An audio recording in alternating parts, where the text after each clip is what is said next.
elaborate. He's a fragrance buff also who collects rare perfumes. Over to you, Uday. Thank you very much. I hope everyone can hear me. Yes. Thank you. So we have, as has been introduced, a very distinguished panel today, and we will be discussing, ideating, brainstorming, and hoping to come up with some ideas on how to take the notion of assessments forward. Assessments in our system are basically exams. And any system, whatever you measure is how the system itself evolves. And how the system has evolved is towards maximum scores, which rewards memorization, rote learning, and so on. Is that the best way to go forward? That's what this panel will be debating. We know that exams are extremely stressful, extremely painful events for some students. There have been cases of suicide.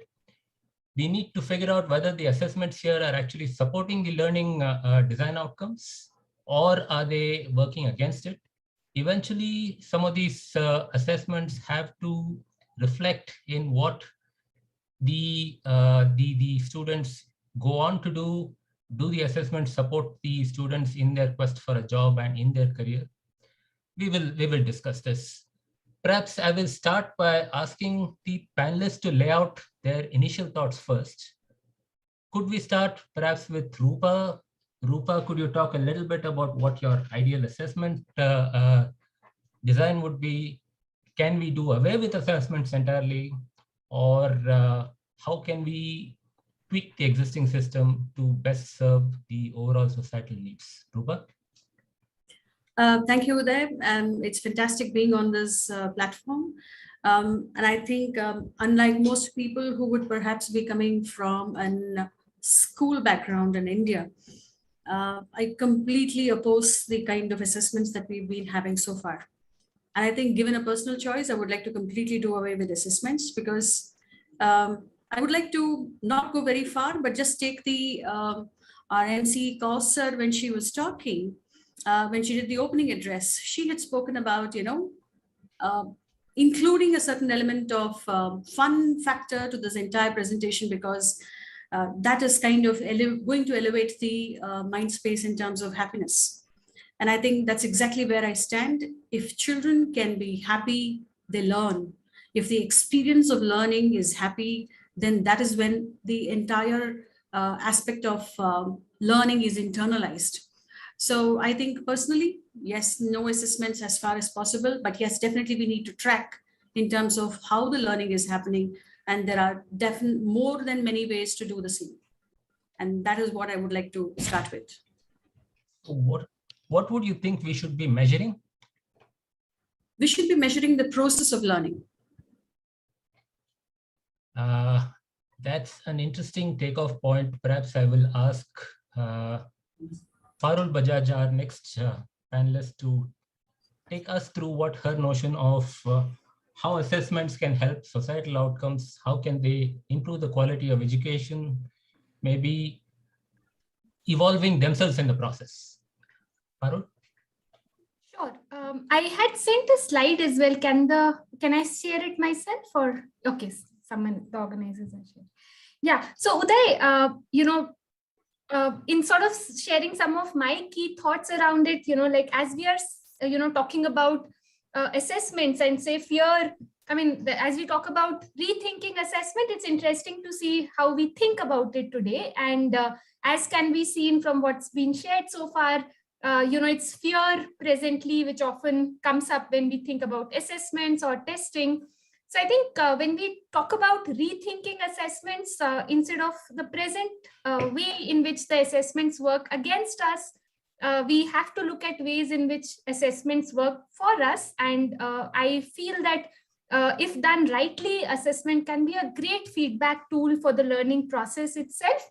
Also, how do the different stakeholders look at assessments, right? Like say, if I am a school teacher and if say the school management is going to judge me or reprimand me basis the kind of assessment results my class is showing, I would naturally be scared of it.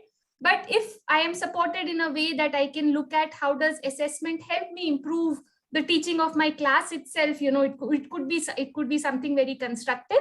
So I think, how assessments get perceived, how they get done, what's the cultures we create around assessments matter much. Like the way Rupa just said, the process part of the classroom, right? When we look at new frontiers of assessments are now coming down to, can assessments measure what's happening in the classroom, what kind of activities are happening? So, I feel that assessments themselves are in a stage of evolution, and per se, they are not good or bad. It's a lot about how they are looked at and how they are conducted. And yes, probably till now, we've looked at it in a very fear-based way, probably in the way they've been done.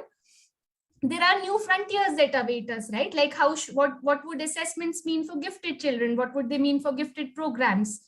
I work in this space of, large-scale government systems, and I can't emphasize enough, in such centralized systems, also large-scale, there is a need for assessment, because like is often said in quality, right? Whatever gets measured gets improved. So, for a large system like the government, sometimes assessments are imperative to, get a sense of whether, one district is doing better than the other, one state is doing better than the other or not.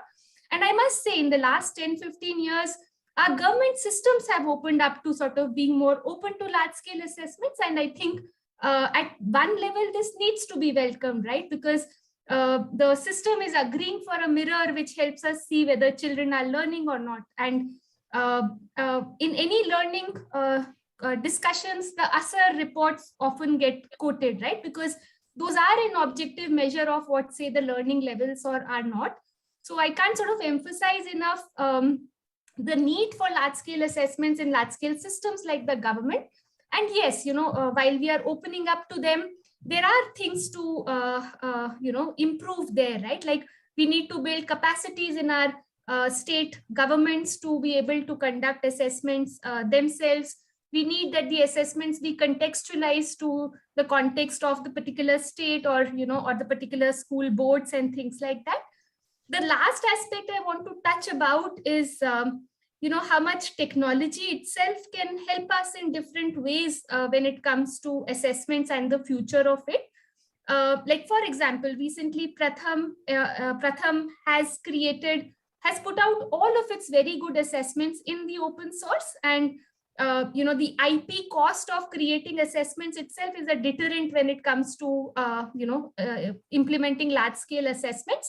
But, by putting out good assessments in the open source, we could help them have a greater outreach. We could have a lot more scale to them.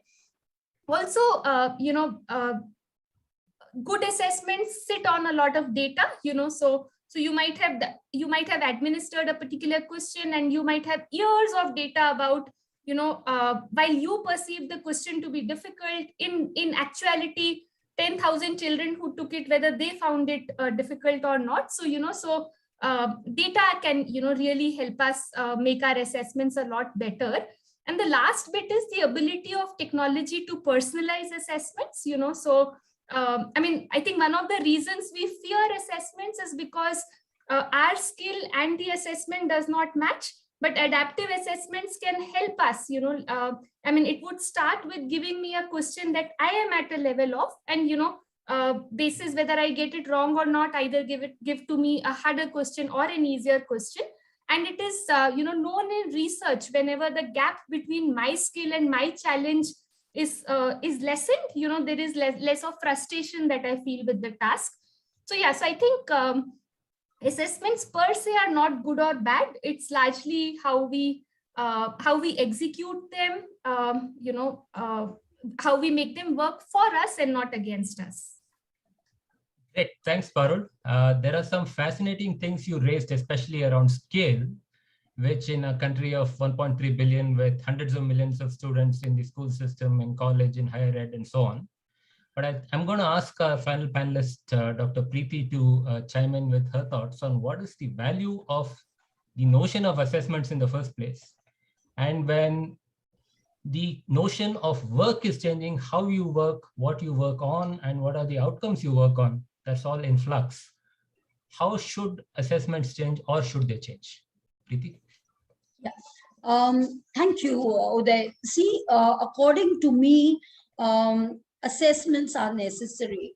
Okay, it's just the brouhaha and the entire ghost-like image, and the larger-than-life image that we have drummed up around it, which is really the problem.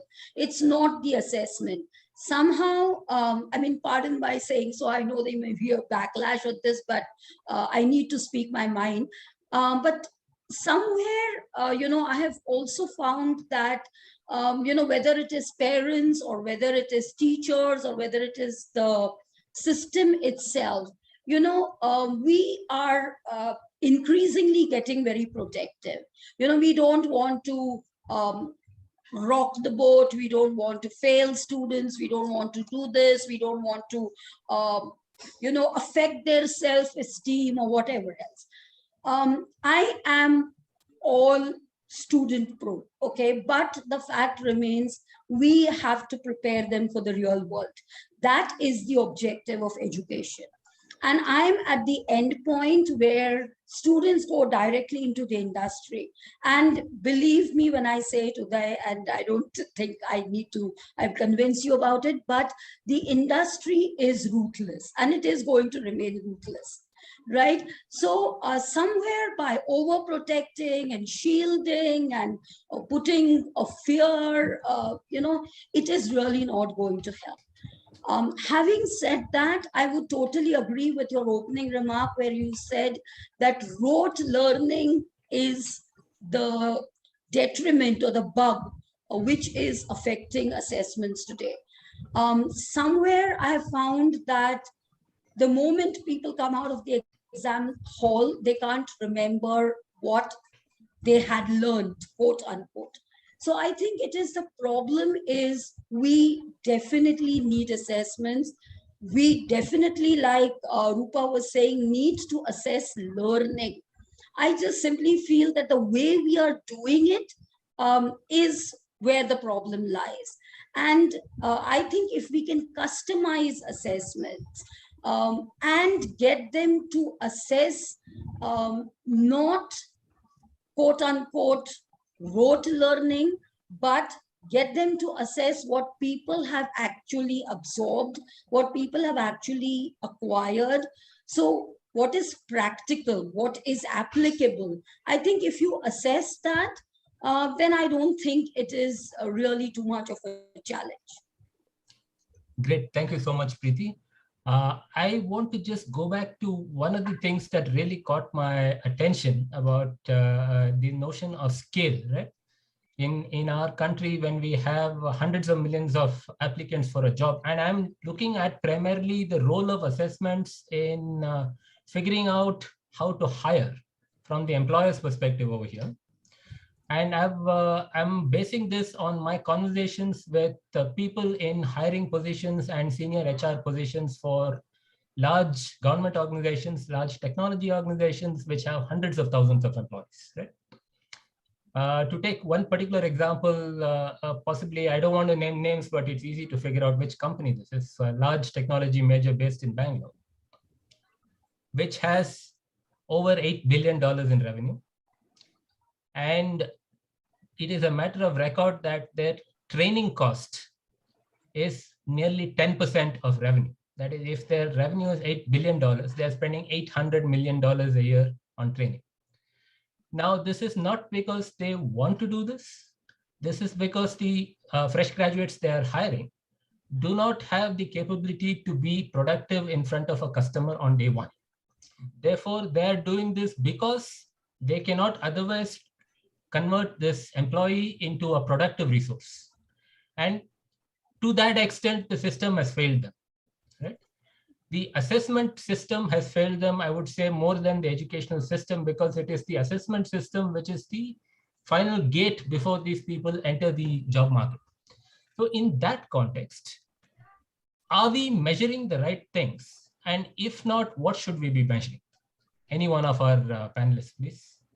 If I could take that, because there's a book that I have written moving around this, okay, where I had also spoken to a lot of people who are employers, and their argument was, and which is something which I have also experienced. If time permits, I will also give you a real life example of it.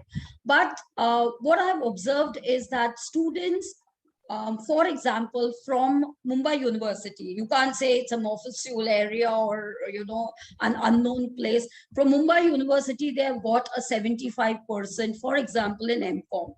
And you ask them basic principle like debit and credit, or you ask them simple things like financial instruments, they can't name it. So I think what is being assessed is largely what people can mug up and write. A. B, what is being assessed is what people can leave for options, right?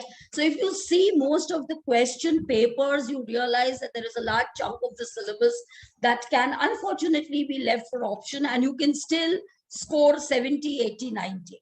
And the entire objective is scoring. So all the classes, everything, the exams, the teaching is driven towards getting the students to score. Yeah, we want to complete the syllabus, we want to get them to score, but that is somehow really not helping. So if you ask what should be assessed, there should be two basic things assessed. What is the learning and what are the skills acquired? And there are various ways to assess it. The simplest way to assess it, which is something which I've been doing in the last 5 years, is by trying to individualize assessment. It takes, I'm sorry to say, but a hell lot of effort on the part of the teachers. It takes a huge amount of effort. But my colleague Minoti is here on the call and she can bear testimony to it. That effort is ultimately worth it, because what you gain out of it is a real understanding of what the students have learned or not learned, the skill they have acquired or not acquired. So actual practicable application of learning and skills in the world as it exists, I think if we test or assess that, I think it works. At least for us, it has worked. So given that it's almost received wisdom by now that we don't know what the jobs of the future are going to be. And by future, I will say that even 2 years out, we don't necessarily know what the jobs are going to be. Given that, what should we be assessing and how should we be doing it? Maybe Rupa, from your experience, can you talk a little bit? Yeah, so there are a couple of things I would like to continue from the previous question and then get on to this. Sure. That's fine. So going back to what you said, Uday, so there is a requirement for these large organizations to train people before they embark them on whatever platforms to complete their required job profile and deliver.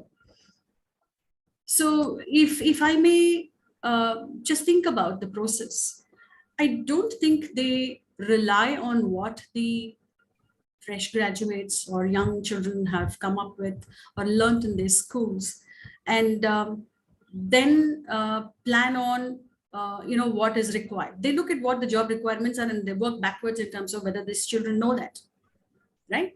So the process itself of what we have done in the school and what we have assessed them for, and bringing them up to that level of saying that you are now an ex-qualified graduate and you take your process ahead from there. I think this entire time spent itself is a huge, sorry to be saying that, but I think it's a huge waste of time and effort and energy and years of people going over it. Now coming to this, so therefore, if you're having an assessment done to say that you know X things, and then you're saying this person is going for this job, but find that whatever you have assessed has not been of any use, and you're training that person, and that person is able to do or deliver with just the training received, I kind of is self-explanatory in terms of what the process is all about.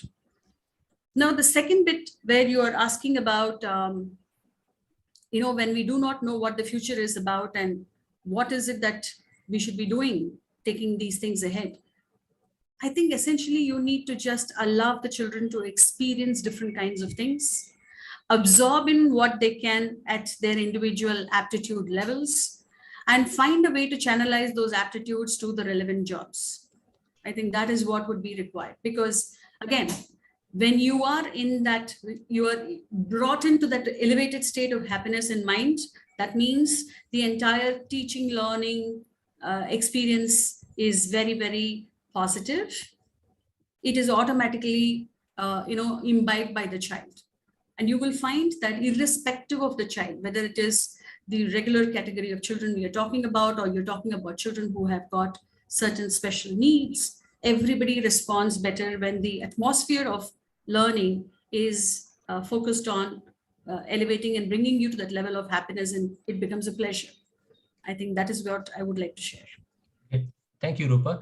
Now, if one were to proceed on the assumption that one of the goals of this whole assessment process and assessment system is to serve society's needs, that implies that it needs to be inclusive, right? So perhaps, Parul, could you talk a little bit about what a truly inclusive assessment system would look like? And do we have one? And if not, how do we get there? So I think a truly, I don't think we have an assessment system, Uday, today, which probably caters to all kinds of inclusivity that we should have. There is definitely a recognition of making assessments inclusive on different accounts, and say if one looks at the different aspects, right? Like one would be, the different kind of learners themselves, right? So how you assess, say for example, making assessments that are compliant for people who have either vision difficulties or hearing difficulties. So one would be to sort of adapting your assessments and the administration for the different kind of special needs that exist. And the other, and that's where, say, technology, I think inclusion, in my view, to take out that assessment not being helpful bit, assessment feeling more as an instrument of threat than an instrument of enablement. I think that way is inclusion then needs to be looked at. The assessment should be inclusive enough to be able to understand very early on what kind of a learning spectrum you are on, and probably give you questions more around that, so that the assessments are more formative in nature rather than evaluative in nature. I think the other aspect of inclusion would be being inclusive on languages, being inclusive on boards. So yeah, so it's sort of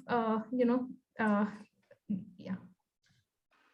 Great. So I want to tie this back to the earlier notion of scale that we were talking about, and also personalization, which more than one panelist brought up. It is at least theoretically possible to have mass personalization, where you could have some kind of customization of the assessment.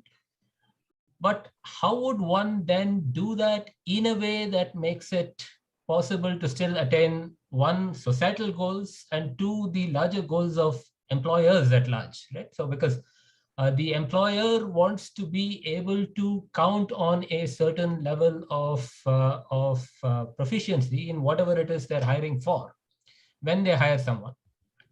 So if they have to spend even more effort than they're spending today, which they don't want to do, but they're forced to do, I don't think that's a step forward. So how would then employers be able to spend less effort, but still be able to count on some level of proficiency? Well, what are your thoughts on that? Maybe I can ask Preeti to say something on this, because her last thing seemed to connect with this. Yeah. So see, for example, I'll give you a very, direct example from what I'm teaching. I teach communication and soft skills. Okay. So usually, if you see the papers of the university or most of the things, the questions asked are, what are barriers to communication? Okay, explain the barriers to communication or define the barriers to communication. Now, where we have moved is we are asking them, based on the barriers taught to you, cite an example which you have faced. And in the light of the new knowledge you have acquired, how would you tackle it? Or we give them a situation and say, this is a barrier that has occurred in the industry where you would be joining. And if you were to tackle it, what would you do? Now, on the one hand, you are getting people to think and not, pour out or, sorry to use the word, but literally vomit out what they have rote, learned, or mugged up, right? I'll give you a very, and ultimately that same thing. Now, for example, some of our students say, can we send a video on that? Okay, send a video. Can we send a written piece on that? Okay, send a written piece. Can we send a PPT on that? Yes, send a PPT. Let me begin by just, taking Parul's inclusion point a step ahead. One of my biggest shockers, I started teaching at 21. And when I started teaching, one of my most heart-rending moments in the first year that I was teaching was, I was in a class of 100 students, and I asked, I was teaching them phonetics, where you teach sounds and the way the sound is scripted. And one of the boys, put his hand up in the class and he said, ma'am, I didn't understand. Let me talk about the temperament of teachers. I was a teacher, and I told them, I said, don't worry, for you, that will not be included in the assessment. Okay, so your marks will be adjusted elsewhere, although the paper will be common. That was my response. And to that, he said to me, but ma'am, I haven't understood. And when I got out of that class, one whole day, 24 hours, I was very distressed. I said, listen, here is a visually challenged child. Like our Esther was saying, we are not trained as teachers to deal with this diversity. And I did not know what to do. Then I came up with an idea. I sat him down on a bench, I held his hand, and I said, see, when you write the letter A, you write it in a particular way. And when you write it as a symbol, you write it in another way. I held his hand and rewrote it 4 or 5 times. And then he said, now, ma'am, I understand. But somewhere, we are not trying to see whether people have understood. We are trying to, for the pattern, 10 chapters, complete the exam, carry on, push the people into the next year. Now, that is really not helping, because their learning is not taking place. So I think if we customize, there are different ways to customize, and technology, like Parul said, is one of them. But even if not technology, in paper and pen, there are multiple ways to personalize. And I think the best way to personalize is check understanding of the concept, of the idea, of the principle, rather than testing the principle itself. Because believe me, Uday, I'm 51 today, and I still don't know where I can apply A plus B the whole square. I can still tell you it's A square plus 2AB plus B square, but I don't know even today where I can apply it. So it's a failure of the system. Okay, it's a failure of the assessment system. I definitely passed the exam. And in my times, I got a 70 plus, so which was very high. So technically, the system is failing us. It's failing us in a big way.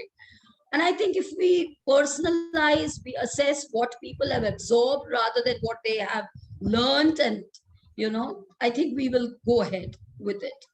Right. So yes, Parul, please go ahead. Yeah. So I think Uday, I would also like to add here. While a large form of assessments we might have seen sort of test for rote memorization, but having worked in assessment companies, I can tell you that there is a lot of effort happening. Like, say, for example, if you look at some assessment companies like Educational Initiatives, which probably is one of the oldest K-12 assessment company that we have in the country, they have been created just with this very ambition of testing for understanding and not testing for rote memorization.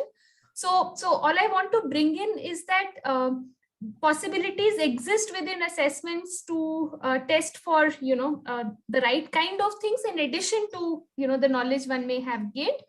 Yeah, so I just wanted to make that point. Sure. So, or another example I'll take, Uday, from the employability space. Right now we have a form of assessment called situational judgment testing. So in that kind of thing, say if you want to test behaviorally, how would one candidate respond to a situation compared to the other? And, so you have this format called a situation judgment testing. So, and that gives you a better marker of, how the candidate might do eventually when you employ the candidate. So all I want to bring in is that, the challenges that we face with assessments are something very much people working in assessments recognize as well. And, like everything is a work in progress, so there are attempts to sort of make assessments serve the learning needs better. Sure. So speaking from my perspective as someone who has founded a few companies and from a industry/practitioner viewpoint, the two-step process I would use to evaluate this is firstly the testing for learning rather than testing for memorization is a great goal to have. The systems that are being developed for that, do they produce the desired outcome is my first part of the test. Can they scale is the second part of the test, right? So because as we earlier discussed, we have literally hundreds of millions of people in the system. And since on this distinguished panel, I think Rupa is the one who comes from the K-12 world, which can be looked at as the feeder to all of these other later systems of assessment. Rupa, what do you think should the assessment system be, or what should it evolve into? So couple of things which I had practiced as once the head of one of the schools, I would like to share that. But before that, I would like to very briefly share a very small story of a person who perhaps has never gone to school, but has made his life the best, quite simply because he learned everything by seeing and was never under the pressure of being tested in terms of what do you know and how much do you know, and how is it that this person transformed himself into such a huge businessman, for example. So this is about, I'm sure many of you would have known, a person by name Babu Rao in Hyderabad. And when you click Babu Rao and then you look at Nilofer Cafe, it talks about how he currently supplies about 500 breakfasts for cancer patients in Nilofer Hospital, Nilofer Cancer Hospital. And he was, when he started his journey, a sweeper in one of the tea stalls. That's how he started. Now, how is the relevance and why are we talking about him here? I think his entire experience has been in terms of every time he saw people do a job, and what he learned in terms of his observation and what he imbibed in himself. Because I think it's a foregone conclusion. I think human being as a being is very curious, and then it just takes the right kind of inputs to keep that curiosity flame going. And how he observed things and how he moved on to learn the tricks of the trade and how he learned to manage to grow from a person who was a cleaner boy to a person who owns different kinds of restaurants. And he's able to very categorically say that, the cost of the cup of tea that I serve in place X is only 25 rupees because I do know that this is what those people can afford. And then I want to give them the best in the price that they can afford, to the same tea being served at a different price at a different restaurant, and it being served at 125, 75 rupees in Banjara Hills area, which is obviously the cream of the society lives there, who can afford that kind of payment. He's not been through any schooling, he's not been through any MBA course, he's not been through any of those things, yet he is where he is today. And he proudly claims that this, it's not just that the free breakfast that he serves for patients who are, for people who are having patients admitted in the hospital and obviously can't care for themselves, but he's also talking about providing employment to so many of them. I think this is something that everybody should keep in mind in terms of looking at where this whole thing stands. Now, coming back to the school where I had, of course, we do go through assessments because you're going through systems where these things are already in place. Like, this is the school and you have to have a system of education like this and assessments are to be done like this. No, these are things which are already there when people like me have perhaps got into that particular job. So you do go through systems and see how best you can make changes so that it benefits the entire lot. And here I'm talking about the student population. So what did we do? Until grade 7, assessments, in the sense, there were like, questions being asked, but that was observed and recorded. Like Preeti was saying that, yes, you observe certain things and you personalize it. So without even having to go through something called a test, sit down and do a paper or, exhibit your learning in some form, it was continuously happening. It was a continuous assessment, ongoing assessments that happened starting from the child who was there in nursery all the way up to grade 7. While this was happening, there was an array of events and activities that the child was exposed to, where we could also observe where is the child coming up and showing an aptitude for being, whether it is in the area of sports, whether it is in the area of cultural area, or whether it is in the academics itself, which are all activity based, because activity is taking you through an experience. And so you're able to see how the child is able to look at things, come up with observations, share his observations, communicate, comprehend.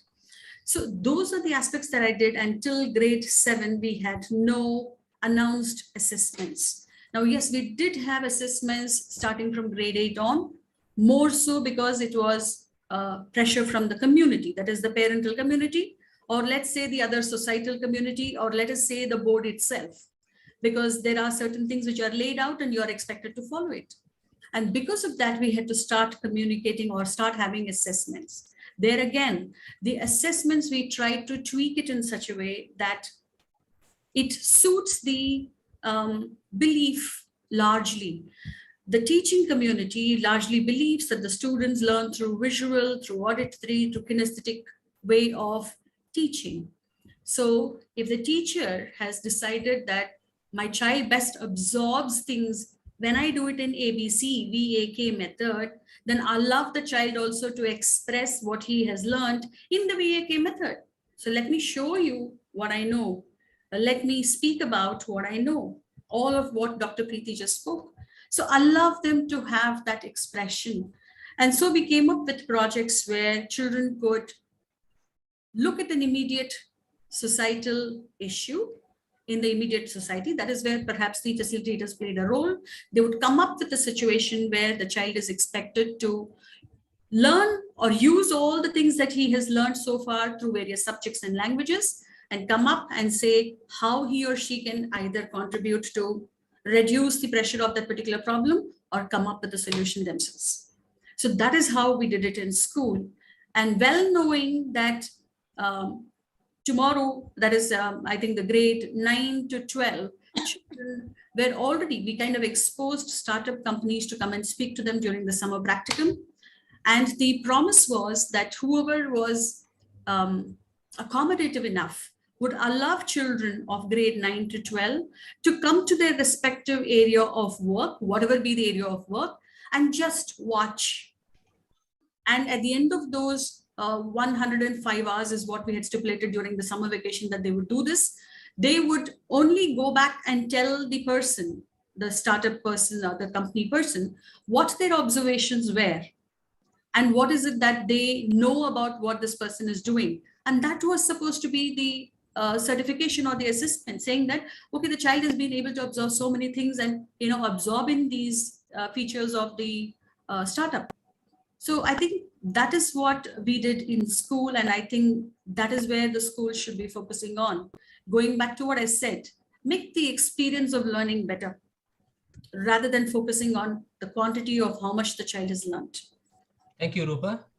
We're running short of time, folks. So let me just summarize what we've discussed so far. It's been a fairly wide-ranging and erudite discussion. The high points for me are, yes, we do need assessments. We need them to scale. The current system does not seem to be the best possible system. There are alternatives.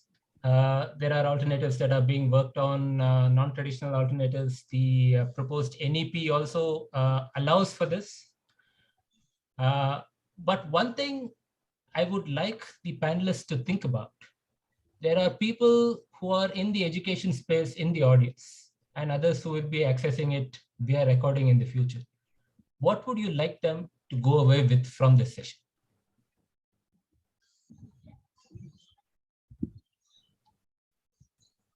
Perhaps we can do a round robin of the panelists very quickly, starting with maybe Preeti.